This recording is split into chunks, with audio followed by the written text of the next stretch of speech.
السلام علیکم، میرا نام سندس اشفاق ہے.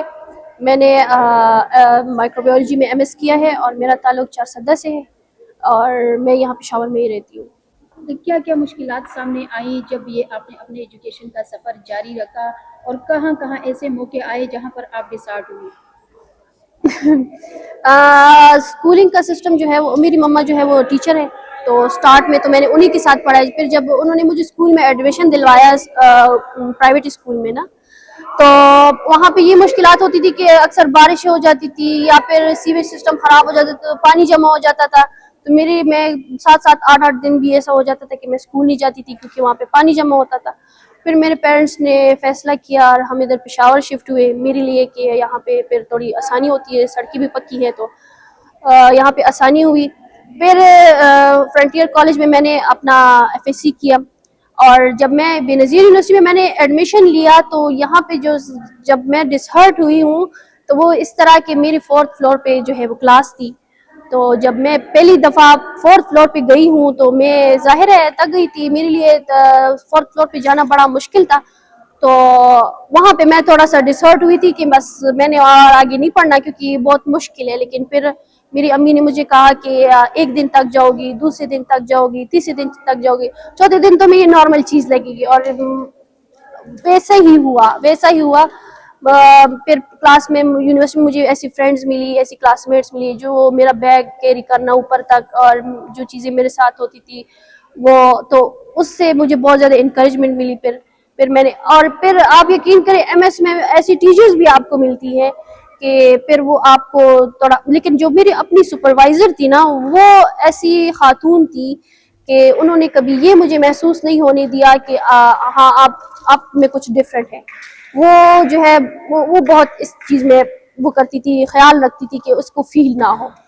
تو یہ جو جس ہرٹ میں ہوئی ہوں وہ اسی بات پہ ہوئی ہوں کہ 4th فلور پہ کلاس تھی تو میرے لیے 4th فلور پہ جانا تھوڑا مشکل تھا. اکثر جب میں راستے میں گزرتی ہوں تو لوگ مجھے ایسا دیکھتے ہیں جیسے میں کوئی آڈو عجوبہ یا پھر میرے کوئی سین نکلے یا کچھ عجیب اس طرح کا کچھ لوگ ایکسپریشن اس طرح دیتے ہیں کہ آپ کو خود ہی فیل ہوتا ہے کہ آپ کے اندر کچھ ہے، کوئی ڈفرینٹ ان کو لگ رہا ہے. اور ٹیچرز کی باتیں اور مجھے جو فیس کرنا پڑا ہے وہ یہی کہ جب میں MS میں تھی تو ظاہر ہے شاید وہ مجھے سمپتھی کی وجہ سے کہتی تھی. میری جو سینئرز تھی وہ، تم ریسرچ میں مت جاؤ، ریسرچ بہت مشکل کام ہے، تم ویٹ لیب میں نہ جاؤ، ڈرائی لیب میں جاؤ، ویٹ لیب کا کام بہت زیادہ مشکل ہے، باغ دوڑ کا کام ہے، تم نہیں کر سکتی. لیکن میں نے پھر اپنی سپروائزر سے مشورہ کیا، انہوں نے کہا آپ نے BS میں ریسرچ کی، میں نے کہا، انہوں نے کہا جب وہ وہاں پہ کیا تو یہاں پہ بھی کر سکتی ہے. تو انہوں نے مجھے بہت زیادہ انکریج کیا. ایون میں نے اپنا سارا کام خود کیا ہے، ریسرچ کا سارا کام، جو میرے ڈشز تھی ساری چیزیں خود دھونا، خود اٹھا کے فریج میں رکھنا، انکیوبیٹر میں رکھنا، سارا کچھ میں نے خود کیا ہے. تو میں تو ان لوگوں کو یہی کہوں گی کہ جو دوسرے لوگ جو اس طرح کے لوگوں کا مذاق اڑاتے ہیں وہ میں سمجھتی ہوں وہ خود اس طرح کے معذور ہے. وہ معذور ہے، ہم ڈفرینٹلی ایبل ہے، وہ معذور ہے. میں تو کہتی ہوں کہ ایسے لوگوں کو جو ہے نا اگنور کرنا چاہیے. جو آپ کے ارد گرد لوگ موجود ہیں نا پہلے سے، آپ کے فرینڈز ہو سکتے ہیں، فیملی ہو سکتی ہے، آپ کے سبلنگ، وہ پازیٹیو لوگ ہیں، ان کو آپ دیکھیں. اور بھی بہت سارے آپ کے قریبی لوگ ہوتے ہیں جو آپ کو جو ہے نا انکریج کرتے ہیں کہ آپ میں کوئی بھی ڈفرینٹ نہیں ہے، بس آپ تھوڑا سا بس اللہ کی طرف سے وہ ایک چیز ہے تو ہے. ابھی آپ نے CM صاحب کو ایک درخواست بھی دی ہے، کس حوالے سے؟ وہ میں نے اسپیشل پرسن کوٹا کے حوالے سے کی کہ وہ اس کی امپلیمنٹیشن صحیح طریقے سے نہیں ہو رہی KPK میں.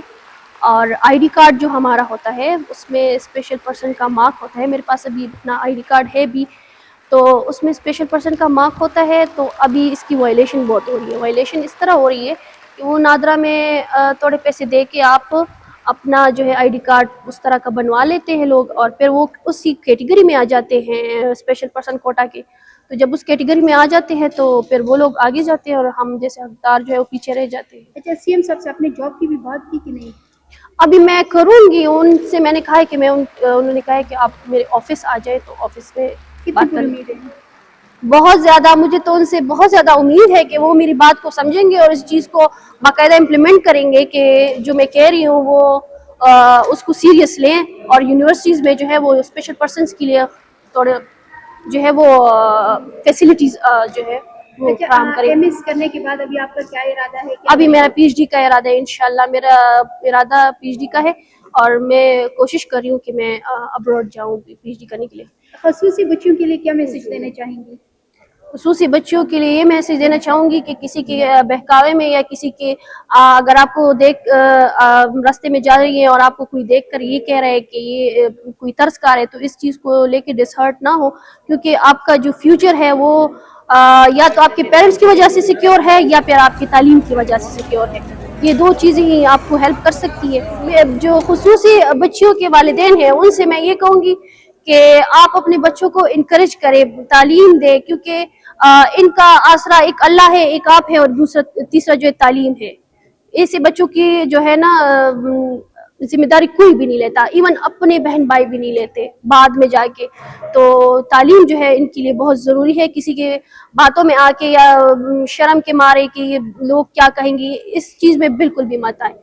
میرے پیرنٹس مجھے ہر جگہ لے کر جاتے ہیں، ہر جگہ اپنے ساتھ لے کے جاتے ہیں، ایسی ایسی جگہوں پہ لے کے جاتے ہیں، پہاڑوں پہ چڑھا مجھے ایون میری ماں پہاڑوں پہ چڑھنے کے لیے بھی انکریج کر چکی ہے، اور میں نے کیا بھی ہے. تو میرے پیرنٹس کی طرح بنے.